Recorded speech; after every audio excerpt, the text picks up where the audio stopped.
Hello all of you, myself Tanna Gupta. Welcome back to Chemistry Culture. I hope you all are doing really very well. आप लोग बहुत अच्छे से पढ़ रहे होंगे।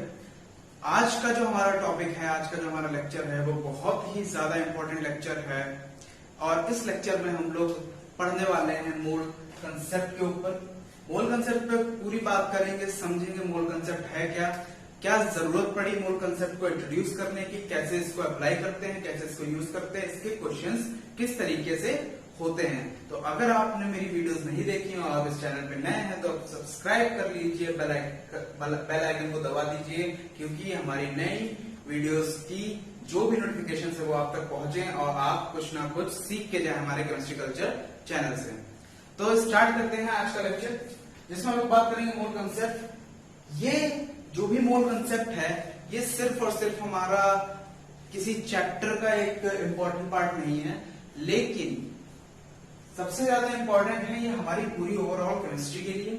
जो भी हमारी आगे आने वाली केमिस्ट्री है, जो भी हम लोग पढ़ने वाले हैं, खास करके ऑर्गेनिक केमिस्ट्री में के अंदर मोल का बहुत ही ज्यादा रोल है। तो सबसे पहले हम लोग जानेंगे, समझेंगे कि मोल होता क्या है। Mole is the quantity by which we can measure any substance. It is a unit by which we can measure any substance. One mole represents 1 mole represents 6.022 into 10 to the power 23 units of anything। अगर कोई भी चीज 1 मोल है तो वो represent करेगी इतनी quantity किसी भी चीज की। इतनी क्वांटिटी, ये बहुत बड़ी क्वांटिटी है। 10 to the power 23 is a very big quantity, ठीक है ना।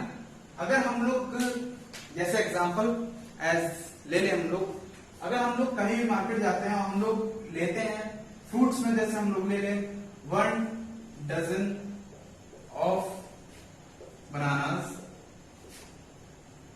तो वो हमको 1 डजन ऑफ बनाना में कितने बनानास देता है? 12। तो 12 एक रेफरेंस है 1 डजन का। 1 डजन रिप्रेजेंट्स 12 यूनिट्स। तो इसी तरीके से 1 मोल हमारा रिप्रेजेंट करता है 6.022 into 10 to the power 23 units.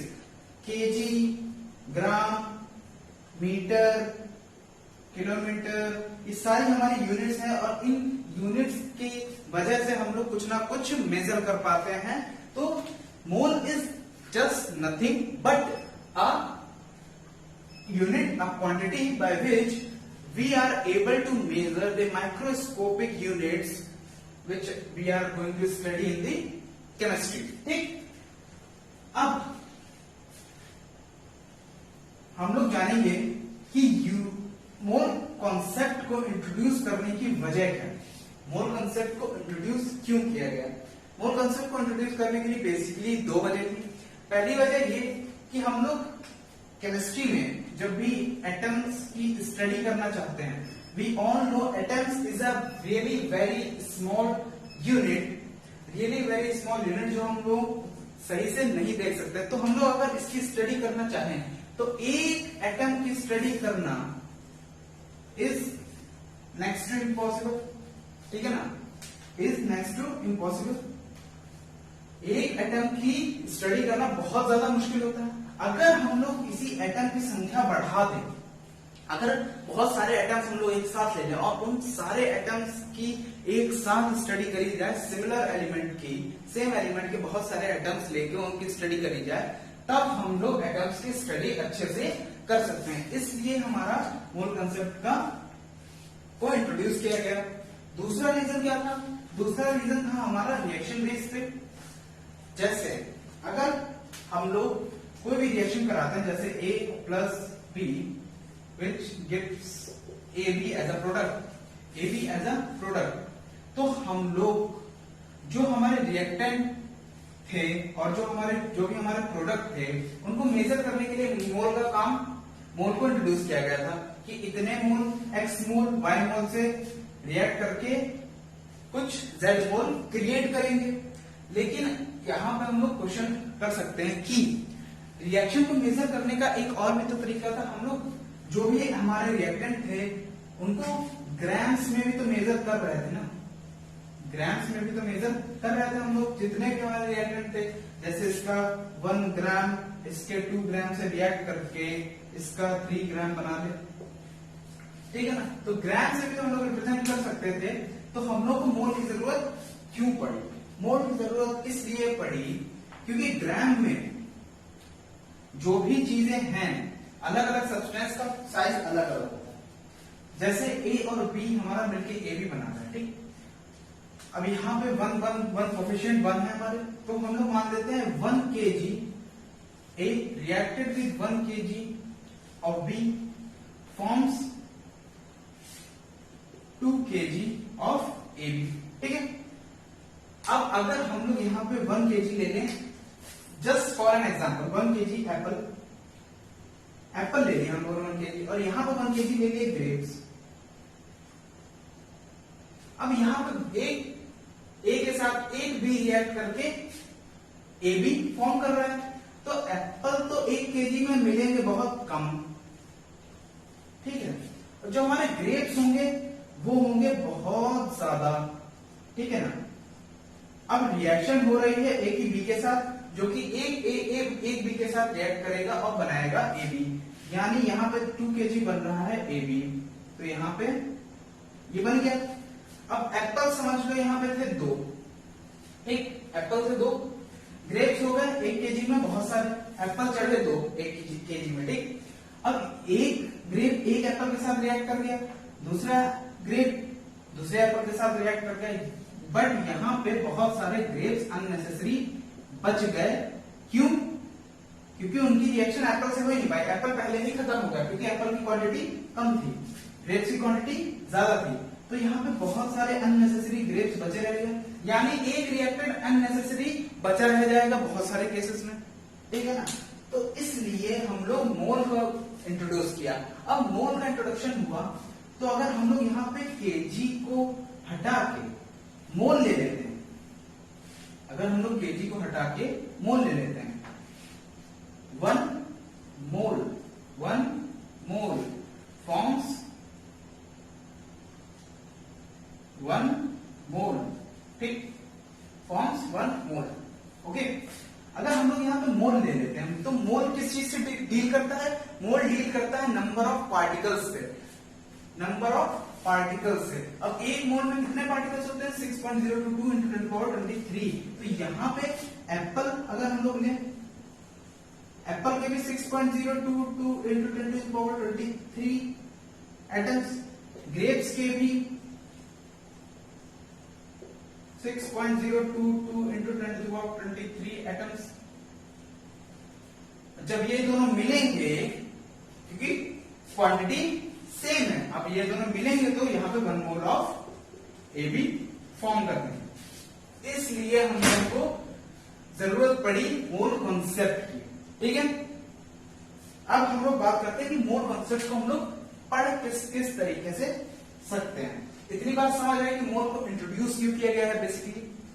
अब हम लोग बात करेंगे मोल्स को पढ़ किस तरीके से सकते हैं। देखो, मोल्स को हम लोग 3 तरीके से पढ़ सकते हैं, ठीक है। मोल्स को हम लोग 3 तरीके से बेसिकली पढ़ सकते हैं, ठीक। पहला है in terms of number of particles,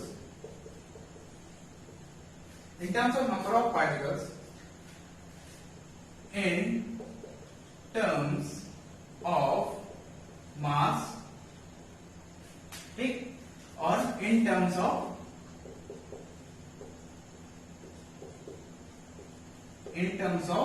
volume. इन 3 तरीकों से हम लोग मोल को पढ़ सकते हैं। पहले हम लोग देखते हैं in terms of number of particles.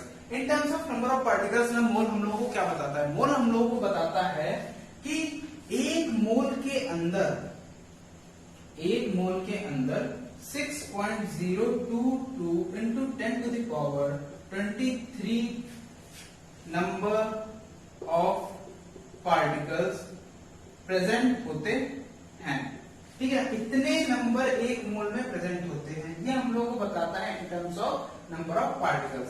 ठीक है, तो इन नंबर ऑफ पार्टिकल्स के टर्म्स में मोल सिर्फ हम लोग को ये बताता है कि 1 मोल में कितने प्रेजेंट होंगे, कितने नंबर ऑफ पार्टिकल्स प्रेजेंट होंगे।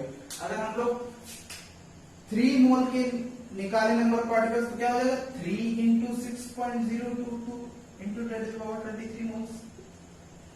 ठीक है ना, सॉरी मॉलिक्यूल्स, ठीक है। अब हम लोग अगर बात करें इन टर्म्स ऑफ मास के टर्म्स में, अच्छा एक चीज अगर मैं आपसे पूछूं, जो हमारे एलिमेंट्स होते हैं पीरियोडिक टेबल में, उनका हम लोग जब एटॉमिक मास देखते हैं, अगर एलिमेंट अगर कोई लिया है, जैसे हाइड्रोजन लिया है, यहाँ पे एटॉमिक नंबर होता है, यहाँ पे होता है एटॉमिक मास। एटॉमिक मास होता है ग्राम्स में, एटॉमिक मास हमारा उसमें होता है ग्राम्स में, ठीक, ग्राम्स में होता है हमारा एटॉमिक मास। अच्छा एक एटम, हमारा जो भी एटम है उसका मास हम लोग ग्राम्स में लेते हैं इन पीरियोडिक टेबल। ठीक है, अब खुद सोचो कि एटम हमारा कितना छोटा है, कितना छोटी क्वांटिटी है। अगर ऑक्सीजन का एटम है, ऑक्सीजन का कोई एटम है, तो एटम तो बहुत छोटी क्वांटिटी है ना, और एटम, ऑक्सीजन के एटम का मास कितना हम लोग लेते हैं, 16 grams. 16 grams is the mass of the atom of oxygen. तो इतनी छोटी क्वांटिटी का मास 16 ग्राम्स में हो सकता है। ग्राम्स हम लोग वेट कर सकते हैं, ग्राम्स में 16 ग्राम हम लोग वेट कर सकते हैं। ठीक, अगर इतनी छोटी क्वांटिटी का इतने में इतना मास हो सकता है, खुद सोचो, नहीं हो सकता, क्योंकि ये जो मास है हमारा, ये जो मास है हमारा, वो 1 मोल ऑफ ऑक्सीजन एटम्स का है, 1 मोल ऑफ ऑक्सीजन एटम्स का है, 1 मोल ऑफ ऑक्सीजन एटम्स का। ठीक है ना, अगर हम लोग बात करें एक एटम की, ठीक है ना, एक एटम की, जैसे हम लोग कार्बन का एग्जांपल ले लेते हैं। कार्बन का एटॉमिक नंबर 6, एटॉमिक मास 12 इन ग्राम। देखो, अब अगर हम लोग एक एटम की बात करें, एक एटम के में कार्बन में अगर देखें, बीच में न्यूक्लियस है, 2 शेल्स है, इसमें हमारे प्रेजेंट है 6 प्रोटॉन और 6 न्यूट्रॉन। ठीक, 6 प्रोटॉन और 6 न्यूट्रॉन हमारे इसका प्रेजेंट है।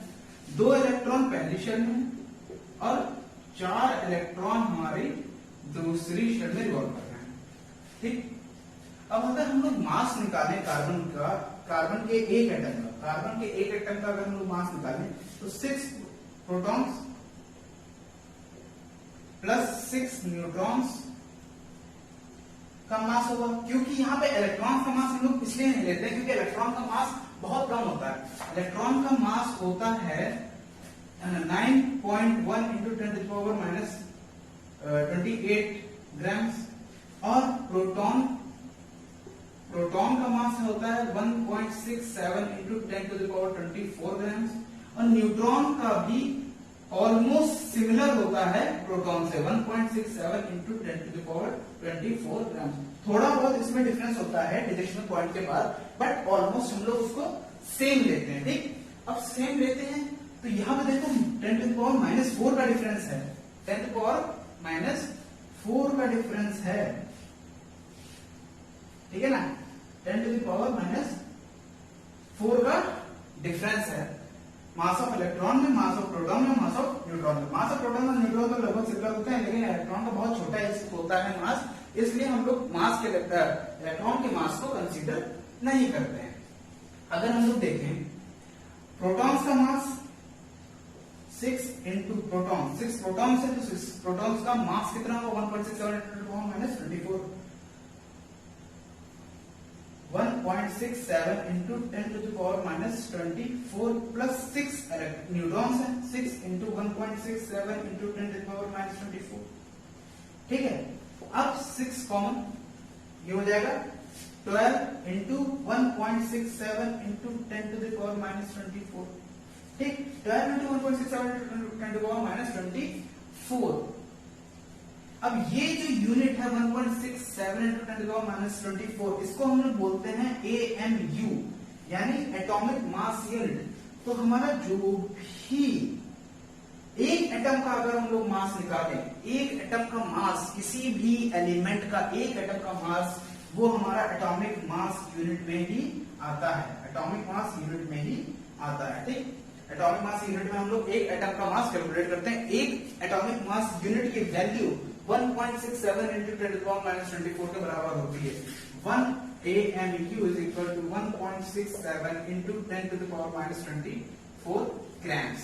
ठीक, इतनी 1 एटॉमिक मास यूनिट की वैल्यू होती है।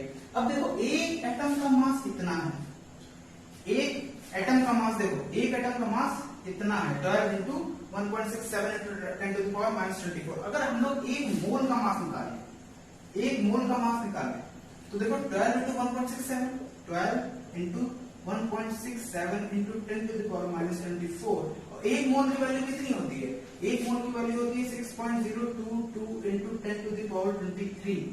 इतने पार्टिकल्स होते हैं, इतने पार्टिकल्स होते हैं एक मोल में, और एक मॉलिक्यूल का मास इतना है। और अगर हम लोग को एक मोल का निकालना है तो एक मोल में जितने पार्टिकल्स होते हैं उनसे मल्टीप्लाई कर देंगे, उनसे मल्टीप्लाई कर देंगे तो ये आ जाएगी। ये जो ये वाली वैल्यू है ना पूरी 1.67 इंटू 10⁻⁻24 और 6.022 इंटू 10⁻23, ये अप्रोक्सीमेटली 1 के बराबर आ जाएगी। ठीक, और ये हो जाएगा 12, यहाँ पे आ जाएगा ग्राम्स। तो ये आ जाएगा हमारा 12 ग्राम कार्बन के एक मोल एटम का मास। कार्बन के एक मोल एटम का मास आ जाएगा हमारा 24 के बराबर। ठीक है, और कार्बन के एक मोल एटम का मास आ जाएगा हमारा 12 ग्राम के बराबर, 12 ग्राम के बराबर। तो ये है हमारा मास के केस में हम लोग किस तरीके से मोल को रिप्रेजेंट करते हैं। एक एटम का मास हमारा एटॉमिक मास यूनिट में होता है, जिसकी वैल्यू होती है 1.67 इंटू 10⁻⁻24 ग्राम्स, और अगर एक मोल का निकालेंगे तो 12 ग्राम हो जाएगा। अब ऑक्सीजन का अगर हम देखें, ऑक्सीजन के एक एटम का मास 16 एटॉमिक मास यूनिट। अगर एक मोल का लिखना है, एक मोल का लिखना है, तो एटॉमिक मास यूनिट की जगह 16 ग्राम कर देंगे, क्योंकि एक एटॉमिक मास यूनिट 1.67 इंटू 10⁻⁻24, और एक मोल का निकालेंगे तो वो, अगर एक मोल का निकालेंगे, एक मोल का निकालेंगे तो मल्टीप्लाई हो जाएगा 6.022 इंटू 10⁻23, और ये वैल्यू जो पूरी है ये अप्रोक्सीमेटली 1 के अराउंड होती है। तो इसलिए हम लोग एटॉमिक मास यूनिट को डायरेक्टली हटा के ग्राम्स लिख सकते हैं 1 मोल ऑफ एटम का मास। ठीक, ये हो गई हमारी मास की बात। अब इन पे कुछ न्यूमेरिकल्स देखते हैं। ठीक है, अब इन पे देखते हैं कुछ न्यूमेरिकल्स और बनाते हैं फॉर्मूला, जिससे हम लोग निकाल सकते हैं नंबर ऑफ मोल्स की वैल्यू, कितने मोल्स प्रेजेंट होंगे कितने ग्राम में। ठीक है, देखो पहला हम लोग देखते हैं, पहला न्यूमेरिकल हम लोग देखते हैं।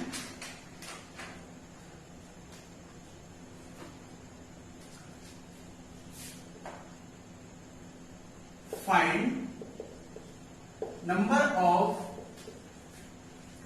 molecules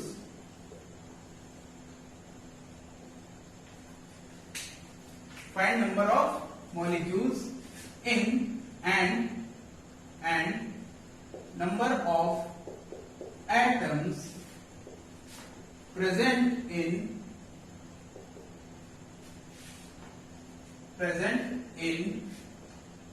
1 mole of S8 molecule. ठीक, अब देखो हम लोगों को पता है, ये हमारा पहला क्वेश्चन। ठीक, अब हम लोगों को पता है एक मोल में कितनी यूनिट्स होती हैं। 1 मोल हैज 6.022 इंटू 10⁻23।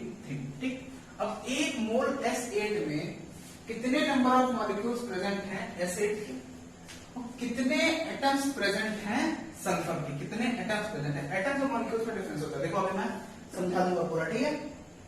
एटम्स और मॉलिक्यूल्स में डिफरेंस होता है। 1 मोल में 6.022 into 10⁻23 1 मोल गिवन है और 1 मोल में इतने मॉलिक्यूल्स होते हैं, तो इतने मॉलिक्यूल्स हो गए हमारे S8 के।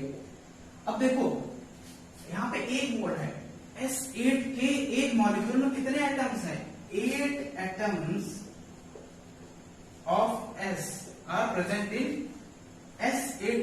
एक मॉलिक्यूल में 8 एटम प्रेजेंट है, एक मोल में 8 एटम प्रेजेंट है, एक मोल ऑफ S8 में 8 एटम प्रेजेंट हैं। तो इसके अगर नंबर ऑफ एटम्स हम लोग निकालें तो 8 इंटू 6.022 करना पड़ेगा, 8 इंटू 6.022 इंटू 10⁻23। तो ये जो भी आपका आंसर आएगा वो आ जाएगा, आपका आंसर अप्रोक्सीमेटली आएगा 4.816 इंटू 10⁻23, सॉरी 48.6, ये आपका आंसर आएगा। अच्छा क्यों, नंबर ऑफ एटम्स 8 एटम्स हैं, 8 एटम्स हैं, एक मोल, एक देखो एक मॉलिक्यूल में 1 molecule of S8 contains 8 atoms of sulphur. अब एक molecule of S sulphur 8 atom contain कर रहा है, तो एक मोल कितने कंटेन करेगा, एक मोल कितने कंटेन करेगा, 8 इंटू 1 मोल। एक मोल कितने कंटेन करेगा एटम सल्फर के, 8 मोल। अगर हम लोग यहाँ पे 0.1 करते हैं तो 0.1 से मल्टीप्लाई हो जाएगा यहाँ पे, और 0.1 से ही मल्टीप्लाई हो जाएगा यहाँ नंबर ऑफ मोल्स। अच्छा हम लोग इससे नंबर ऑफ मोल्स का फॉर्मूला निकाल सकते हैं, नंबर ऑफ मोल्स का फॉर्मूला निकाल सकते हैं क्या, नंबर ऑफ मोल्स का फॉर्मूला क्या हो जाएगा, अगर हम लोग इसको हटा दें तो लिखते हैं, ठीक। नंबर ऑफ मोल्स का फॉर्मूला क्या हो जाएगा, number of moles, number of moles का फॉर्मूला क्या हो जाएगा, नंबर ऑफ मोल्स का फॉर्मूला हो जाएगा given mass upon molar mass. Given mass upon molar mass is the formula of moles in case of atom, in case of mass. अगर हम लोग मास के रेस्पेक्ट में पढ़ रहे हैं मोल्स को, तो जो भी हमारा फॉर्मूला हो जाएगा मोल्स का, वो गिवन मास अपॉन मोलर मास हो जाएगा, ठीक। अब ये जो, अच्छा एक चीज और देख लो, ये जो हमारी यूनिट है ना 6.022 इंटू 10⁻23, इसको हम लोग एवोगैड्रो नंबर से भी जानते हैं, एवोगैड्रो नंबर से, जिसको हम लोग रिप्रेजेंट करते हैं कैपिटल N सफिक्स में कैपिटल A। हिसाब से होता है हमारा मोल का कंसेप्ट। ये है हमारा मोल का फॉर्मूला, जिससे हम लोग मोल निकाल सकते हैं इन टर्म्स ऑफ मास, या फिर मास की वैल्यू निकाल सकते हैं इन टर्म्स ऑफ मोल्स, ठीक है। अब इस चीज पे भी क्वेश्चन देख लेते हैं, ठीक, इस चीज पे भी थोड़े क्वेश्चन देख लेते हैं, तो हम लोगों को जल्दी समझ आ जाएगा।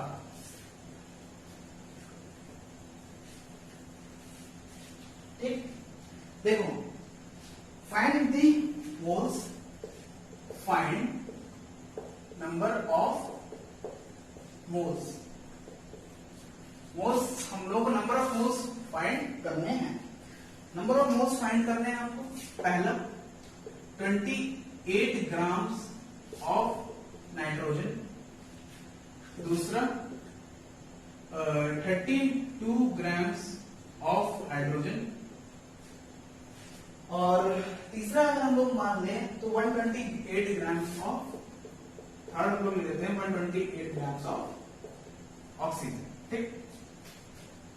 देखो 28 grams of nitrogen, 28 gram of nitrogen हम लोग सबसे पहले निकालना है मोल।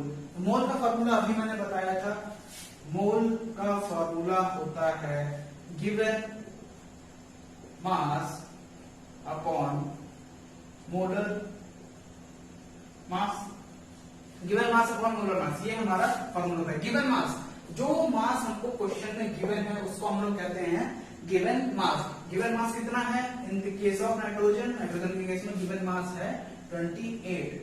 अब मोलर मास क्या होता है, molar mass is the mass of 1 mole of atom या मॉलिक्यूल। कोई भी चीज 1 मोल का mass is called molar mass. किसी भी चीज के 1 मोल का mass is called molar mass. किसी भी चीज की 1 मोल का mass is called molar mass. 1 मोल का मास नाइट्रोजन में कितने एटम्स हैं?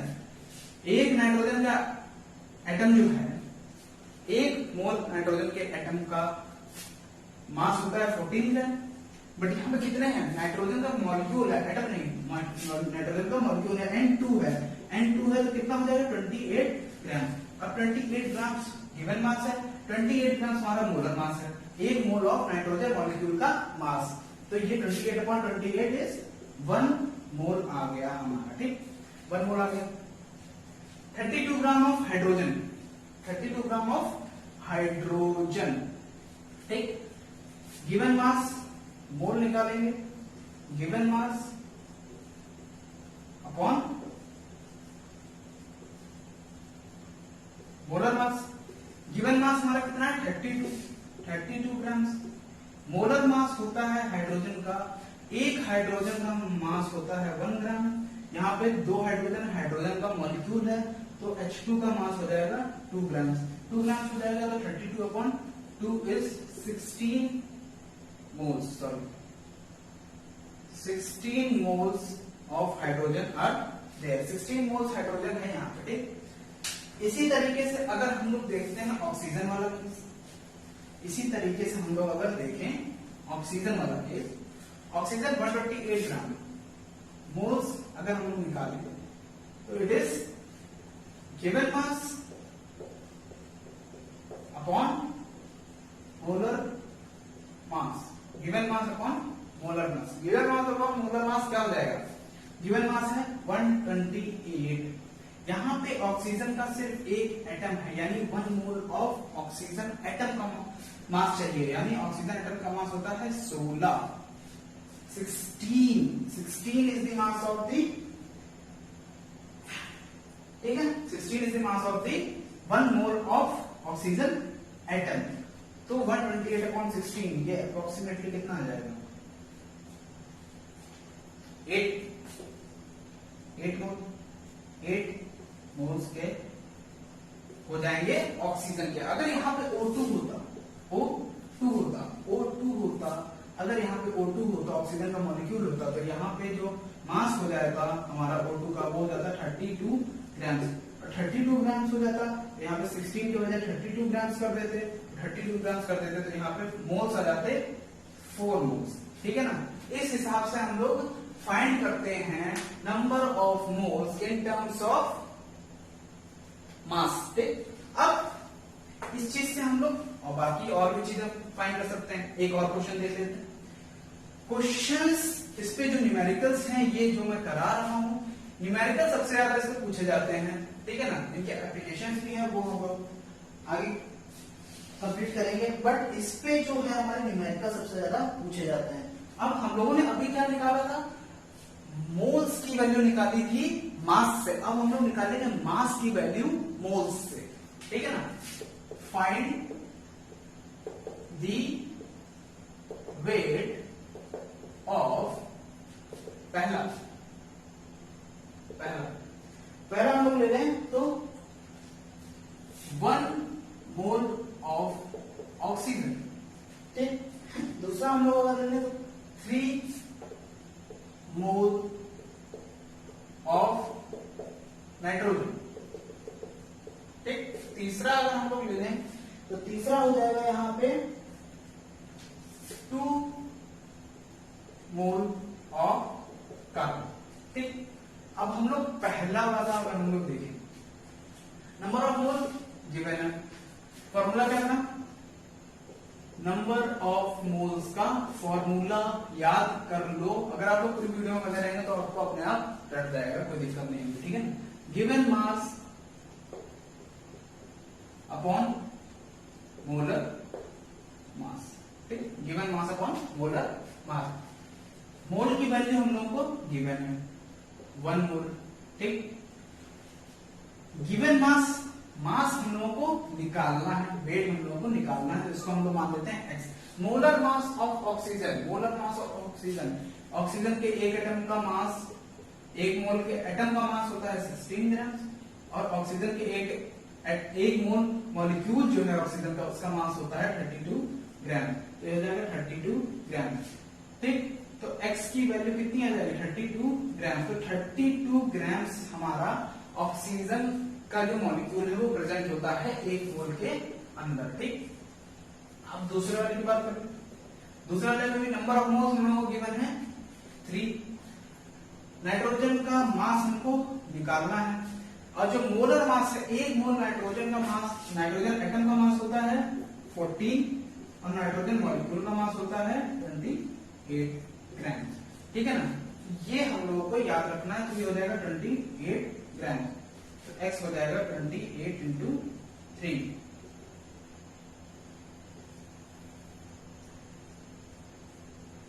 84 ग्राम। ठीक, 84 ग्राम आ जाएगा हमारा नाइट्रोजन का मास, नाइट्रोजन का मास।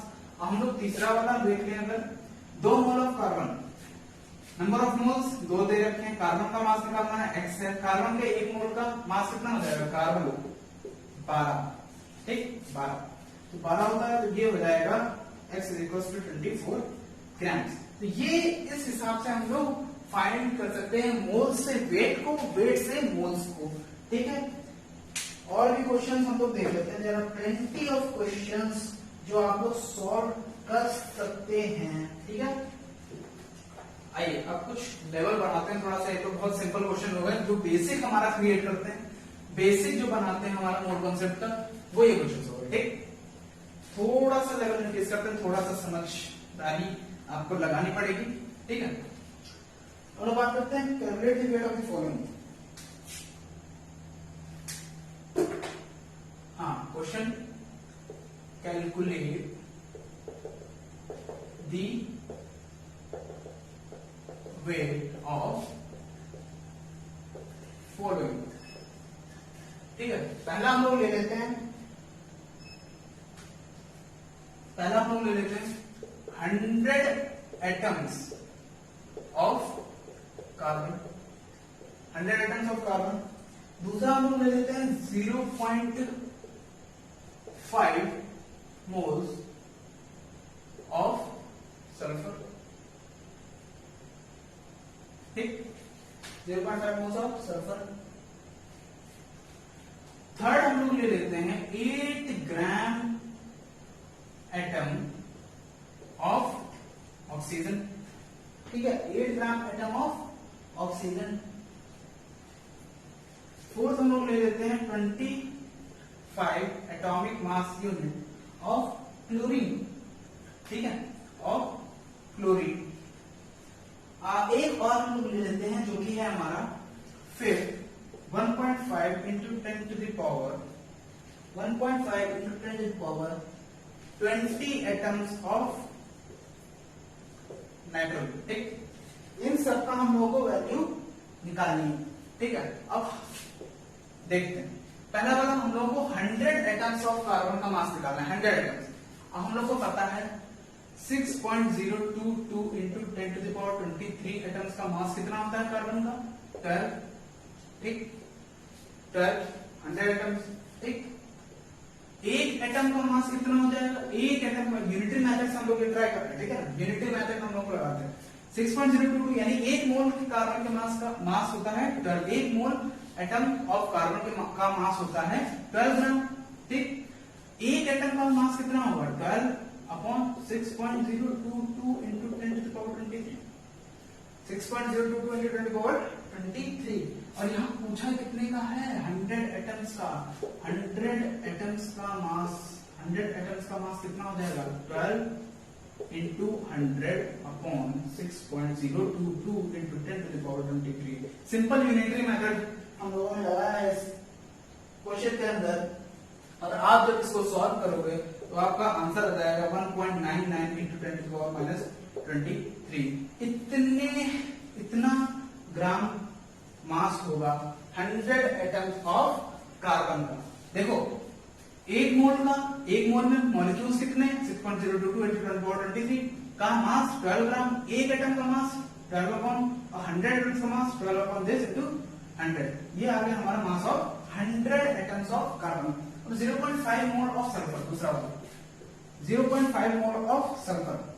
एक मोल सल्फर का वेट कितना होता है? एक मोल सल्फर का वेट कितना होता है? 1 mole of sulphur weighs 32 gram. 1 mole of sulphur weighs 32 ग्राम। अब 0.5 मोल है, 0.5 मोल है तो 0.5 इंटू 32, 0.5 इंटू 32 यानी ये हो जाएगा 16 ग्राम। 16 ग्राम हो जाएगा मास सल्फर का, ठीक है। 8 gram of oxygen atom, 8 gram of oxygen atom, 8 gram atom of oxygen, 8 gram atom. अब हम लोग बताते हैं एक चीज कि ये जो ग्राम एटम है, gram atom is equals to mole होता है, ठीक। ग्राम एटम अगर कहीं पे फाइंड करने को दिया गया है, find gram atom of oxygen या ग्राम एटम ऑफ कोई भी चीज, ठीक। ग्राम एटम होता है मोल्स, ग्राम एटम होता है moles. Gram atomic mass is the mass of 1 mole of any substance, और इसीलिए ग्राम एटम को हम लोग 1 मोल के इक्वल कंसीडर करते हैं। Gram atom is equal to mole. अब 8 ग्राम एटम का मास निकालना है, यानी 8 मोल का मास निकालना है, 8 मोल का मास निकालना है, 8 मोल का मास निकालना है, ठीक। अब 1 मोल का मास कितना हो गया? 1 मोल का मास हो गया ऑक्सीजन का 16 ग्राम। 8 मोल का मास कितना हो जाएगा? 16 into 8, 16 into 8 is the mass of oxygen, which is gonna be 128 grams, 128 grams। अगर इसमें नंबर ऑफ मॉलिक्यूल्स निकालने, नंबर ऑफ मॉलिक्यूल्स, तो 8 into 6.022 into 10 to the power 23, इतने हम लोगों के पास नंबर ऑफ मॉलिक्यूल्स के आ जाएंगे, ठीक। तो ये हो जाएगा 3 क्वेश्चन। अब हम लोग आगे का देखते हैं, ठीक। फिफ्थ क्वेश्चन हमारा क्या है? फोर्थ क्वेश्चन हमारा है 25 atomic mass unit of chlorine. हम लोग को पता है 1 एटॉमिक मास यूनिट की वैल्यू कितनी होती है? 1.67 into 10 to the power minus 24 ग्राम, ठीक है। ये बिल्कुल बराबर होता है 1 प्रोटॉन के मास या 1 न्यूट्रॉन के मास से, ठीक। 1 atomic mass unit. 25 atomic mass unit के वैल्यू निकालनी है, 25 एटॉमिक मास यूनिट की वैल्यू निकालनी है, तो 25 into 1.67 into 10 to the power minus 24 ग्राम।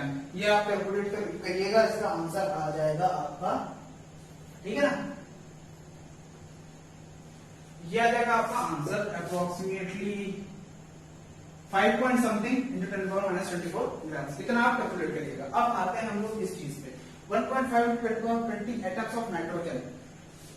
हम लोगों को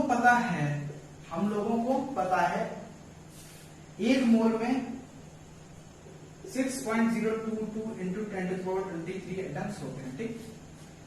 1 मोल में इतने एटम्स होते हैं।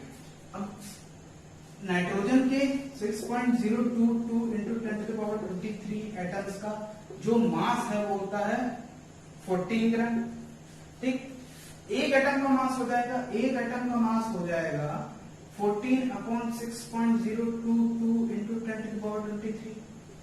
और जाकर हम लोग यहाँ पर एक एटम की जगह पे 1.5 into 10 to the power 20 atoms का अगर हम लोग वेट निकालेंगे तो ये हो जाएगा 1.5 इंटू 10 to the power 20।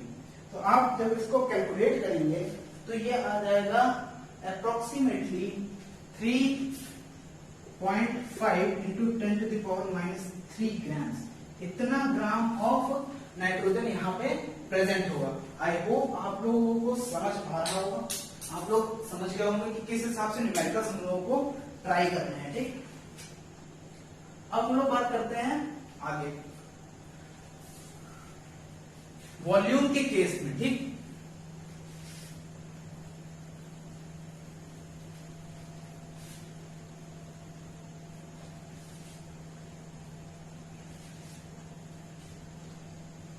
अब हम लोग बात कर लेते हैं number of moles in terms of volume. Moles in terms of volume. ठीक, वॉल्यूम के टर्म्स में हम लोग अगर लेकर पढ़ते हैं, देखो वॉल्यूम के टर्म्स में हम लोग को ये बताया गया है कि 1 mole of any gas at STP. STP क्या होता है? Standard temperature and pressure. Standard temperature and pressure at STP contains 22.4 liter of volume. एक स्टैंडर्ड टेम्परेचर और प्रेशर पे एक मोल कोई भी गैस 22.4 लीटर ऑफ वॉल्यूम को कंटेन करते हैं। 22.4 एसटीपी स्टैंडर्ड टेम्परेचर और प्रेशर क्या होता है? स्टैंडर्ड टेम्परेचर और प्रेशर होता है 273.15 kelvin temperature and 1 atmospheric pressure, 1 ATM pressure, 1 atmospheric pressure और 273.15 केल्विन टेम्परेचर। ये होता है हमारा स्टैंडर्ड टेम्परेचर और प्रेशर। स्टैंडर्ड टेम्परेचर और प्रेशर पे कोई भी गैस अगर 1 मोल है तो वो 22.4 लीटर को कंटेन करेगा। 22.4 लीटर वॉल्यूम वो कंटेन करेगा। ठीक है, अब इस चीज को समझते हैं। 22.4 लीटर वॉल्यूम कंटेन करेगा ही करेगा। ठीक है, अगर हम लोग इसका फॉर्मूला देखें, अगर इसका हम लोग फॉर्मूला देखना चाहें, ठीक, तो ये हो जाएगा number of moles in terms of gases. Gases के टर्म्स में हम लोग नंबर ऑफ मोल्स को डिफाइन करते हैं तो given volume upon molar volume, given volume upon molar volume. वहां पे मास था, यहाँ पे given volume upon molar volume. Molar volume हमको पता है 1 मोल गैस की वॉल्यूम है। 1 मोल कोई भी गैस की वॉल्यूम मोलर वॉल्यूम कहलाती है। 1 मोल गैस की वॉल्यूम अगर हम लोग देखें तो वो होती है 22.4 लीटर, 22.4 लीटर। तो यहाँ पे नंबर ऑफ मोल्स हो जाएगा, नंबर ऑफ मोल्स हो जाएगा given volume upon molar volume. Molar volume है 22.4 लीटर। ये हमारा फॉर्मूला हो जाएगा in the case of volume. ठीक है, अगर हम लोग क्वेश्चन देखें इस चीज में, ठीक है, क्वेश्चन देखें, हमको निकालना है नंबर ऑफ मोल्स। अगर हम लोग इस पे क्वेश्चन देखें, हमको निकालना है number of mole. Number of mole in 44.8 litre of carbon dioxide, 44.8 litre of carbon dioxide, इसका हम लोगों को निकालना है मोल। ठीक, अब हमको पता है, इसको हम लोग यूनिटरी मेथड से कर पाएंगे। 22.4 लीटर में 1 मोल होता है। ठीक, 1 मोल होता है 22.4 लीटर। 1 लीटर में कितना हो जाएगा मोल? 1/22.4। ठीक, 1/22.4। और अगर हम लोग बात करें 44.8 लीटर की तो ये हो जाएगा 1/22.4 इंटू 44.8 लीटर। ठीक, तो ये हो जाएगा 2 मोल्स। अच्छा, अब हम लोग अपने फॉर्मूला को वेरीफाई करते हैं। ठीक, फॉर्मूला हमारा क्या था? Given volume upon molar volume. ठीक है, ये था given volume upon molar volume. देखो, गिवन वॉल्यूम है हमारी 44.8। अगर हम लोग यूनिटरी मेथड से भी करते हैं तो 44.8 गिवन वॉल्यूम ऊपर, और मोलर वॉल्यूम हम सबको पता है कि 22.4 लीटर होती है। फॉर्मूला में अगर आप मोलर वॉल्यूम की जगह डायरेक्टली 22.4 लिखते हो तो भी कोई प्रॉब्लम नहीं है। तो 44.8 22.4 44.8 कैंसिल हो जाएगा, 2 मोल्स आ जाएगा। Number of mole is equal to given volume upon molar volume. ये आ गया हमारा जो भी हम लोगों ने फॉर्मूला डेराइव किया, मतलब फॉर्मूला देखा था, उसका कंक्लूजन जो भी हम लोग समझ गए हैं। ठीक, आई होप आपको समझ आ रहा होगा, मोल कॉन्सेप्ट क्लियर हो रहा हो, किस किस तरीके से क्वेश्चंस आते हैं इस पे। ठीक, किस किस तरीके से हम लोग क्वेश्चन कर सकते हैं इस चीज के, ठीक है। और हम लोग देखते हैं एक और क्वेश्चन देखते हैं, वॉल्यूम पे ही एक और क्वेश्चन देखते हैं, ठीक। वॉल्यूम पे ही एक और क्वेश्चन देखिए, अगर हम लोग वॉल्यूम पे ही एक और क्वेश्चन देखें, वॉल्यूम पे ही एक और क्वेश्चन देखें, जैसे 1 लीटर ऑफ H2O आपको गिवन है, इसमें हम लोगों को फाइंड नंबर ऑफ मॉलिक्यूल्स के नंबर निकालने हैं 1 लीटर ऑफ H2O के अंदर। 1 लीटर ऑफ H2O के अंदर हम लोगों को नंबर ऑफ मॉलिक्यूल्स निकालने हैं कि कितने मॉलिक्यूल्स प्रेजेंट होंगे 1 लीटर में H2O के। हम लोगों को पता है 1 मोल 22.4 लीटर कंटेन करता है, यानी 22.4 लीटर वॉल्यूम में 1 मोल होगा, और 1 मोल में कितने मॉलिक्यूल्स होते हैं 6.022 इंटू 10⁻23, इतना, ठीक। अब 22.4 लीटर में इतने मॉलिक्यूल्स होते हैं, 1 लीटर में पूछा गया है, तो 1 लीटर में कितने मॉलिक्यूल्स हो जाएंगे 6.022 इंटू 10⁻23 अपॉन 22.4। ये आपका आप सॉल्व करोगे आपका आंसर आ जाएगा कि कितने मॉलिक्यूल्स होंगे H2O के, वाटर के कितने मॉलिक्यूल्स होंगे 1 लीटर में। ये तो हमारा होगा यूनिटरी मेथड के थ्रू, लेकिन अगर हम लोग एक्चुअल मेथड हम लोग देखें तो हम लोगों ने फॉर्मूला डिराइव किया था। आपको मोल का कोई भी कॉन्सेप्ट आपको मिलेगा, सबसे पहले नंबर ऑफ मोल्स निकालेंगे, नंबर ऑफ मोल्स का formula in the terms of volume, क्योंकि यहाँ पे वॉल्यूम गिवन है तो वॉल्यूम के टर्म्स का फॉर्मूला लेंगे। वॉल्यूम गिवन है तो given volume upon molar volume is 22.4 litre, given volume is 22.4 litre, ठीक। ये आ गया number of moles. Number of moles इतने हैं। अब नंबर ऑफ मॉलिक्यूल्स अगर निकालें, नंबर ऑफ मॉलिक्यूल्स निकालें, 1 मोल में 6.022 इंटू 10⁻23 मॉलिक्यूल्स, और अगर इतना मोल होगा तो इतने मोल में 6.022 इंटू 10⁻23 अगर हम लोग कर दें तो हम लोग नंबर ऑफ मॉलिक्यूल्स निकल आएंगे H2O के। तो सेम आंसर आएगा दोनों केसेस में। अगर आप यूनिटरी मेथड से करना चाहते हैं, आपको वो अगर सुटेबल लगता है तो आप यूनिटरी मेथड से आप क्वेश्चंस को कर सकते हैं, और अगर आपको फॉर्मूला बेस्ड क्वेश्चन करना सुटेबल लगता है तो आप फॉर्मूला बेस से अप्लाई करके आप क्वेश्चन कर सकते हैं। तो ये हमारा हो गया वॉल्यूम के ऊपर क्वेश्चन। अब देखो हम लोग एक और क्वेश्चन देखते हैं जो कि थोड़ा सा डिफरेंट है, उसमें एक छोटा सा कॉन्सेप्ट आपको बताना है, दैट्स इट, ठीक है। हम लोगों को नंबर ऑफ मोल्स फाइंड करना है, नंबर ऑफ मोल्स फाइंड करने हैं कार्बन के, हाइड्रोजन के और ऑक्सीजन के इन 92 ग्राम्स ऑफ C2H5OH, ठीक।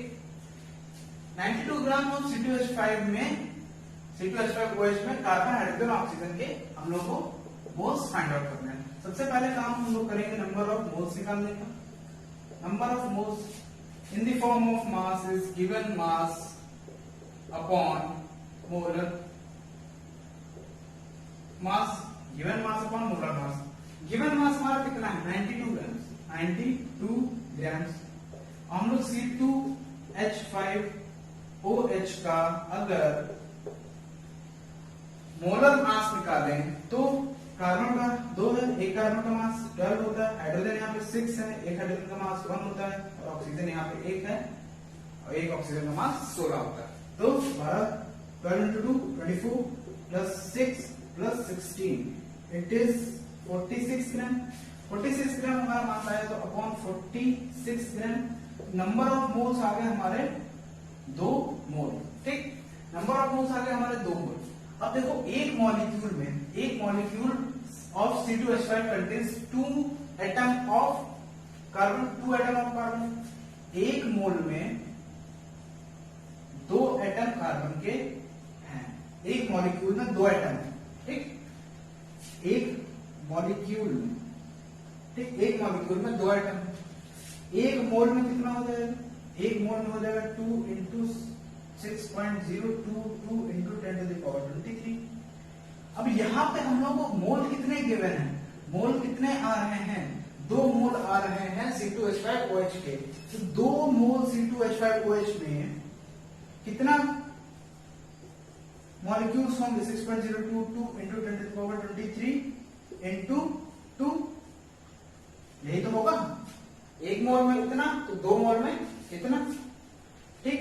अब आप इसको कैलकुलेट कर लेंगे तो आपका आंसर आ जाएगा कितने मोल C2H5OH, कितने मॉलिक्यूल्स ऑफ C2H5OH प्रेजेंट हैं, ठीक। अब देखो 2 एटम प्रेजेंट हैं एक में, अगर मोल की बात आए तो कितने मोल प्रेजेंट हैं, मोल कितने प्रेजेंट हैं, ये हमारे 1 मोल की वैल्यू तो 22 4 मोल प्रेजेंट, 4 मोल प्रेजेंट हैं कार्बन के 92 ग्राम ऑफ C2H5OH में, ठीक। अगर हम लोग बात करें हाइड्रोजन है यहाँ पे 6, एक मॉलिक्यूल में 6 हाइड्रोजन एटम प्रेजेंट, 1 मोल में कितने प्रेजेंट होंगे, 6 मोल, ठीक है। 2 मोल में कितना प्रेजेंट होंगे, 2 मोल में प्रेजेंट होंगे 12 मोल, ठीक। 2 मोल में प्रेजेंट होंगे 12 मोल। अब मॉलिक्यूल्स की बात करें तो नंबर ऑफ मॉलिक्यूल्स कितना हो जाएगा, 12 into 6.022 into 10 to the power 23, ठीक। सिंपल कैलकुलेशन, एक मॉलिक्यूल में एक। अगर हम लोग पूछें कि हम लोग अगर किसी भी चीज को हम लोग ले लें, अगर हम लोग ले लें 3 मोल ऑफ C12H22O11, ठीक है। अगर इसमें हम लोग पूछे कि कितने कितने मोल हैं, तो जितने यहाँ पे ये कोएफिशिएंट हैं उनको जितने नंबर ऑफ मोल्स हैं उससे मल्टीप्लाई कर दो, 12 into 3 number of moles of carbon निकल आएंगे, ठीक है। 36 moles of carbon are there, 22 into 3 66 moles of hydrogen are there, carbon है, ठीक। अगर 11 है, 11 into 3 तो ये हो जाएगा 33 मोल ऑफ ऑक्सीजन, ठीक। इस हिसाब से हम लोग कैलकुलेट कर सकते हैं।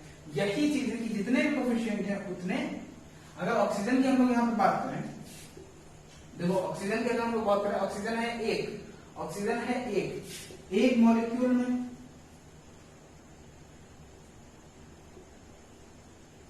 एक ऑक्सीजन एटम, ठीक। एक ऑक्सीजन का एटम, 1 मोल में 1 मोल ऑक्सीजन एटम, ठीक। 1 मोल में 1 मोल ऑक्सीजन एटम। तो अगर हम लोग 2 मोल C2H5OH की बात करें तो 2 मोल में कितने हो जाएंगे, 2 मोल में हो जाएंगे 2 mole of oxygen atom. 2 mole of oxygen atom का नंबर ऑफ मॉलिक्यूल्स निकालना है तो 6.022 into 10 to the power 23 से मल्टीप्लाई कर देंगे तो हम लोगों का आंसर आ जाएगा। तो बेसिक कंसेप्ट मोल का यही है, in the case of mass, in the case of volume, in the case of number of molecules.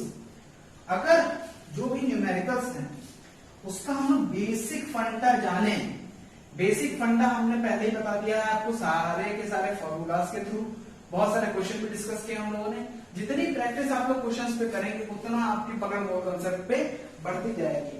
But जो भी हमारा बेसिक कंसेप्ट है मोल का वो हम आपको बता देते हैं।